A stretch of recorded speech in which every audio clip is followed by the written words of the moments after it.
Pada ayat 49 hingga 53 Allah Subhanahu wa taala menyatakan A'udzubillahi minasyaitonir rajim wa iz najjaynakum min ali fir'auna yasumunakum su'al 'adzab yuzabbihuna abna'akum wa yastahyuna nisa'akum wa fi dzalikum bala'un min rabbikum 'azim. Pada ayat ini kalau kita lihat dalam terjemahan itu Allah mengingatkan kepada Bani Israel ketika mana diselamatkan Firaun dan juga pengikutnya, ketika mana mereka menimpakan kepadamu siksaan yang seberat-beratnya, iaitu Firaun menimpakan siksaan yang seberat-beratnya dengan cara apa?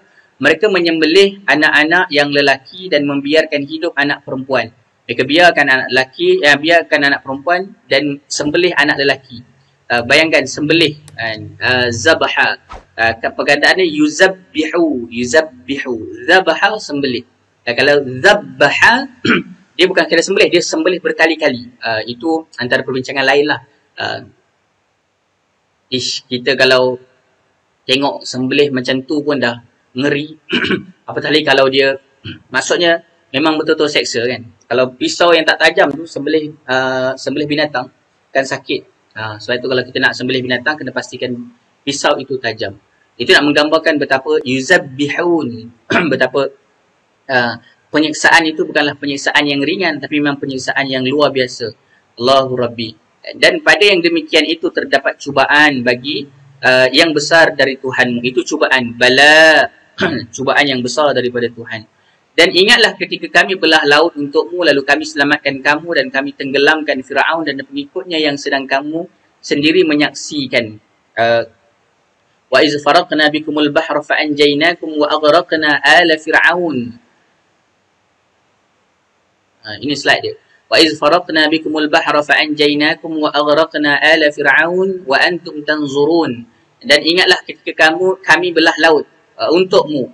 Ini bercakap tentang nikmat yang Allah dah beri kepada Bani Israel ketika mana mereka dahulu pernah diancam oleh penguasa yang zalim, Firaun. Kita dalam Aisar dijelaskan kepada kita. Kelima ayat di atas, iaitu bercakap tentang ayat 49 sampai 53 nanti, berisikan 4 nikmat besar yang diberikan oleh Allah kepada Bani Israel. Ada 4 nikmat besar yang Allah beri kepada Bani Israel. Allah ingatkan, Allah perintahkan Bani Israel untuk ingat nikmat itu. Itu maksudnya kena ingat nikmat supaya apa? Supaya mereka bersyukur. Kita dah bincangkan sebelum ini. Orang yang bersyukur adalah orang yang selalu mengingati nikmat Allah. Orang yang selalu mengingati nikmat Allah, mereka tahu untuk bersyukur kepada Allah Subhanahu wa taala. Caranya apa? Kalau di sini bercakap tentang beriman kepada kerasulan Nabi sallallahu alaihi wasallam berserta agama yang dibawanya, iaitu agama Islam. Apakah 4 nikmat itu? Pertama, nikmat diselamatkan Bani Israel daripada kejahatan Firaun dan pengikutnya. Dan Allah telah membebaskan Bani Israel dari hukum Firaun yang zalim dan berbagai bentuk penyiksaan yang dilakukan ke atas mereka. Di antaranya pembunuhan terhadap anak lelaki Bani Israel dan membiarkan hidup anak perempuan mereka. So, Allah bebaskan mereka daripada kezaliman tersebut. Itu yang pertama. Yang kedua, nikmatnya adalah terbelahnya laut untuk Bani Israel. Dan sesudah mereka melintasinya, maka ditenggelamkan musuh mereka di depan mata mereka. Kita lihat ada tak perkataan yang kita nak bincangkan.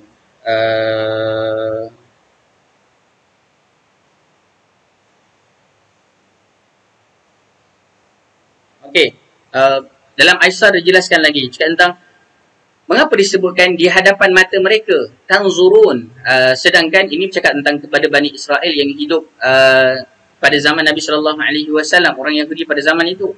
Sedangkan ini berlaku kepada Nabi Musa alaihissalam, Bani Israel yang hidup pada zaman itu.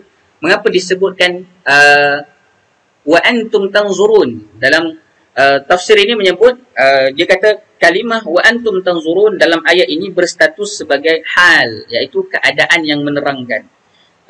Jika ada yang mengatakan mereka yang memperoleh nikmat itu adalah mereka yang hidup pada zaman Nabi Musa alaihissalam, tapi mengapa pembicaraan ini ditujukan kepada kaum Yahudi yang hidup pada hari ini? Ini berlaku pada zaman Nabi Musa, tapi kenapa kalimahnya menuju kepada orang Yahudi yang hidup pada hari ini? Maka jawabnya adalah bahawa kenikmatan yang diterima oleh generasi terdahulu adalah kenikmatan generasi berikutnya juga. Maksudnya diselamatkan generasi yang terdahulu, itu nikmat untuk orang terdahulu, tapi ia juga nikmat sampai kepada hari ini. Kerana kalau dulu dimusnahkan, dihapuskan, mungkin tidak ada lagi yang disebut sebagai Bani Israel. Wallahu a'lam. Dan yang ketiganya, nikmat yang Allah berikan kepada Bani Israel, iaitu Allah memaafkan kesalahan terbesar yang pernah dilakukan oleh Bani Israel.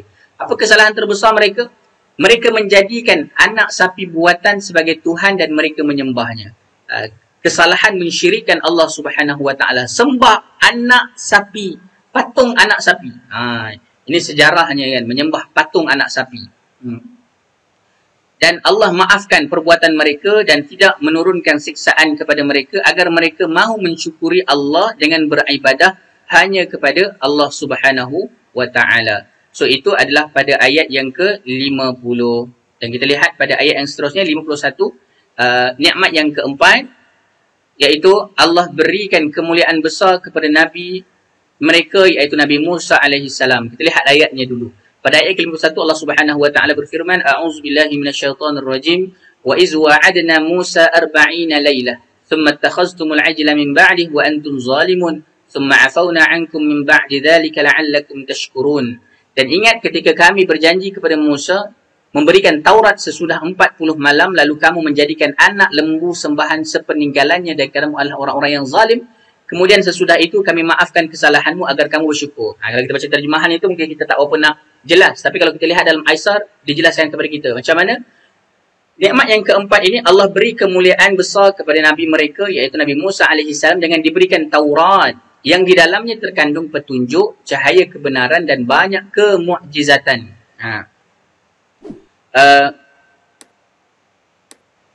Yang mampu menumbangkan kebatilan yang dibuat oleh Fir'aun serta meneguhkan misi kebenaran yang dibawa oleh Nabi Musa alaihissalam. Allah berikan nikmat itu kepada Nabi Musa alaihissalam.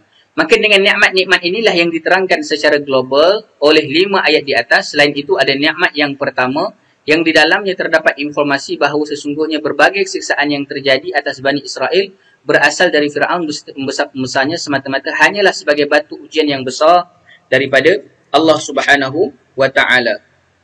So ini cakap tentang nikmat lagi. Tetapi kalau kita ini nikmat yang keempat diberikan kepada Nabi Musa alaihissalam, kitab Taurat, itu nikmat yang besar kan. Tetapi kalau kita lihat juga bercakap tentang mereka menjadikan anak sapi sebagai anak lembu, patung itu sebagai sembahan. Ini merujuk kepada slide yang berikutnya ini. Iaitu pada ayat ini bercakap tentang begitu pula dalam ayat yang ketiga yang kandungannya berupa janji Allah kepada Musa alaihissalam setelah terselamatnya Bani Israel untuk bertemu dengannya pada 40 malam, iaitu bulan Zulqa'dah dan 10 malam bulan Zulhajjah untuk menerima kitab Taurat sebagai pedoman hukum bagi Bani Israel. Sepeninggalan Nabi Musa terjadilah satu peristiwa. Inilah peristiwanya di mana As-Samiri mengumpulkan emas, perhiasan wanita Bani Israel untuk menyembahnya. Maka mereka pun menurutinya sehingga mereka berhak mendapatkan azab dari Allah. Akan tetapi kemudian Allah menganugerahkan keampunan kepada mereka agar mereka mahu bersyukur kepada Allah Subhanahu Wa Taala. Ini ketika mana Nabi Musa alaihissalam meninggalkan mereka dalam masa 40 hari itu. Ketika mana dalam masa 40 hari itu mereka adanya seseorang yang bernama Samiri. Dia buat apa? Dia buat patung lembu betina daripada emas. Dan daripada itu dia ajak pula orang-orang yang bersama pada masa itu untuk menyembah patung tersebut, dan mereka menyembah patung tersebut. Disebabkan itu Allah murka, dan mereka sepatutnya berhak mendapat azab daripada Allah Subhanahu Wa Taala. Namun pada ayat ini bercakap tentang Allah mengampunkan mereka. Bagaimana? Nanti kita lihat pada ayat yang selepasnya. Ada juga dibincangkan bagaimana pengampunan yang diberi kepada umat Nabi Musa alaihissalam. Adakah dengan sekadar menadah tangan memohon keampunan atau bagaimana? Itu nanti kita akan bincangkan pada ayat yang seterusnya. So pada ayat ke-49 hingga 53 secara ringkasnya kita faham tentang nikmat-nikmat yang Allah berikan kepada Bani Israel pada satu ketika dahulu, ketika mana mereka diberikan bala. Bala itu ujian yang berat.